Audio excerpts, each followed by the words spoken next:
Our next topic of discussion will be about balancing of chemical equations.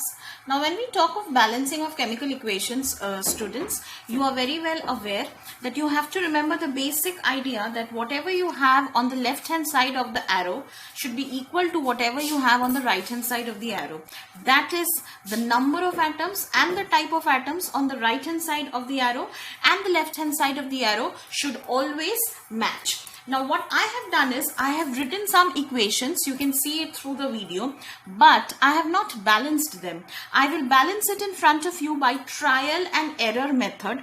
The method that we use is called trial and error. That is, it's like a, we keep on trying till we get to the answer, but we always have to try very logically. It's not that we are trying arbitrarily. It's all very logical and we have to follow the logic for trying it. Now let me do it.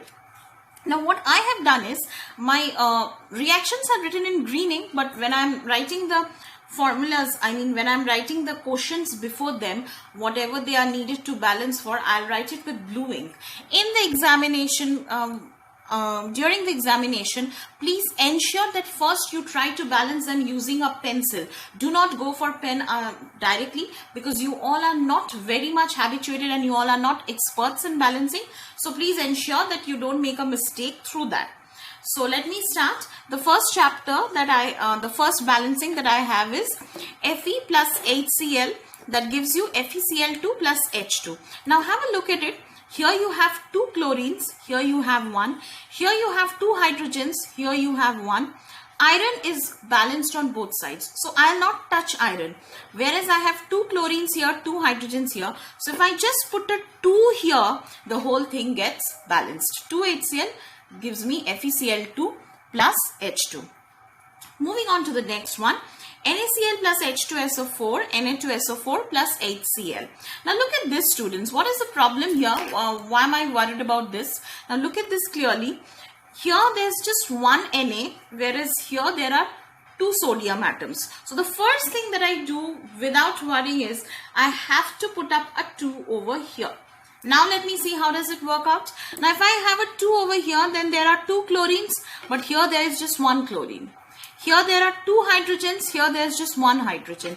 SO4 is the same, so I don't need to change it. So since there are two hydrogens and two chlorines here, so again I'll put a 2 here. That will lead me to a completely balanced equation. In case you want to cross check, please, because I have a time crunch, but in case you want to cross check, please check it again and see whether all the number of atoms, hydrogen, sulfur, oxygen, sodium, chlorine, are matching on the right hand side and left hand side or not.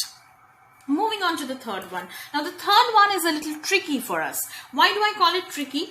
Potassium is fine, it's balanced. Nitrogen is also fine, but the problem is with oxygen, because here you have 3 oxygen atoms, whereas here you have 4 oxygen atoms. So I have to bring it to a point where I can bring it to a common factor. Now if I talk of a common factor, what I can do is, now let me start with the first one.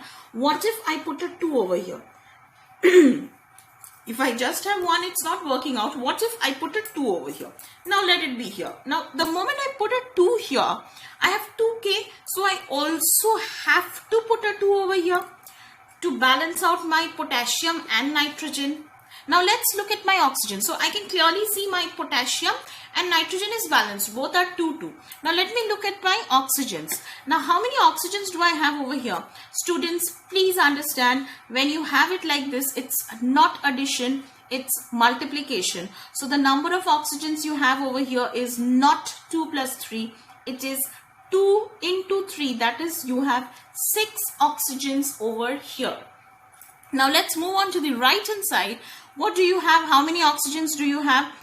2 into 2, that is 4, plus 2, 6 oxygens. So 6 oxygens on the left hand side, 6 oxygens on the right hand side. Potassium and nitrogen already balanced. That means it is a completely balanced equation. Clear? Next we move to the next one. The next one. MnO2, manganese dioxide, plus HCl gives you MnCl2 plus Cl2 plus H2. Now let's look out where are the problems. First, Mn, balanced. Let's not think of it right now. Here it's O2, here it's only O. Problem. First problem spotted. Next problem, 1 hydrogen on this side, 2 hydrogens on this side. And the last and the most important problem, 1 chlorine on this side and 4 chlorines on this side, Cl2 plus Cl2, 4 chlorines on this side. So the minimum that you can do to bring it to a common factor is if you put up a 4 over here, so that you can balance out the chlorines. Now let's look what's wrong here. Mn stays fine. Chlorine is now balanced. Now I have 4 hydrogens over here. I have 2 hydrogens over here. If I put a 2 here, now again I have 4 hydrogens and I have 2 oxygens over here. I had 2 oxygens over here. Completely balanced equation. We have balanced out the equation.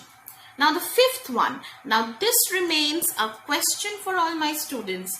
The fifth one is a problematic case where I cannot balance it out. So you have to answer me, why can't it be balanced? Why can't I balance the reaction number 5 or the equation number 5?